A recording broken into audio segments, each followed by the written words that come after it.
Donc ça, c'est un peu la vision du futur avec les solutions Manitou pour aider l'exploitant à la fois mieux piloter sa ferme en lui fournissant des solutions de manutention, soit autonomes, soit toujours avec une conduite manuelle par un opérateur. On va commencer par un des plus connus, à savoir la collecte des bottes.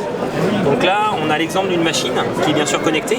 Elle va s'interfacer avec le drone, qui va la repérer, qui va repérer également le plateau, et qui va proposer le chemin le plus rapide pour aller ramasser les balles.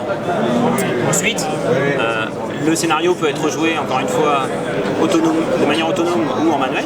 En plus de ramasser les bottes de paille, quand on plante les griffes, on va mesurer l'humidité et la température de la botte. Pourquoi ? On le verra juste après dans le scénario suivant. Donc après, on a une capacité de traction bien sûr avec un télescopique, on ramène le plateau en ferme et on va pouvoir commencer la manutention. Donc ici bien sûr, l'avantage c'est qu'on va pouvoir identifier celles qui sont pas assez sèches et trop hautes en température. On va les mettre de côté pour les faire sécher dans des bonnes conditions, alors que les autres on va pouvoir d'ores et déjà les stocker dans le hangar avec un risque très faible d'autocombustion. C'est ce dont je te parlais tout à l'heure. L'inconvénient d'une botte qui n'est pas assez séchée, c'est qu'elle va monter en température et qu'elle risque potentiellement de créer un incendie qui va détruire l'ensemble du hangar. Donc l'intérêt également, on le voit ici, c'est qu'on a une traçabilité complète, à savoir que sous le hangar, ici, on est capable de reproduire exactement chacune des parcelles qu'on vient de récolter. Donc la traçabilité, encore une fois, est un aspect important, notamment quand on fait de la vente de paille ou de foin. Donc ça, c'est un peu ce qui se passe en termes de projection sur les productions végétales. Si on monte maintenant vers le monde animal, donc ici, en fait, qui dit monde animal dit alimentation. Et aujourd'hui, on est un acteur assez fort de la partie alimentation donc dans la ferme. Donc le télescopique, c'est aujourd'hui un outil à tout faire, c'est le couteau suisse. On a énormément d'accessoires différents. Si on commence à réfléchir à quelque chose d'autonome, il faut être capable de détecter chacun des accessoires, de le reconnaître, mais également de s'y connecter de manière mécanique, de verrouiller, de manière hydraulique et de manière électrique. Donc là, on a affaire à un godet distributeur. Et donc, le scénario va pouvoir commencer en préparation. On reçoit la ration du système central directement. C'est plus la petite feuille blanche avec le bout de crayon plus ou moins clair. Donc ensuite, la machine part en préparation. Encore une fois, ça peut se jouer de manière autonome ou de manière manuelle avec un opérateur. En plus de mesurer les quantités, on va bien sûr mesurer la qualité également ici, pour éventuellement détecter des fermentations haute température dans un ensilage de maïs et surtout mettre ça dans une ration qu'on va donner à des animaux.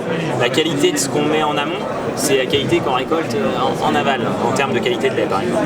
À chaque fois, on mesure la qualité, on mesure la quantité et on vient donc remplir ici un mélangeur en stationnaire qui va lui-même ensuite s'assurer du mélange et de l'homogénéité de la ration avec les différents composants.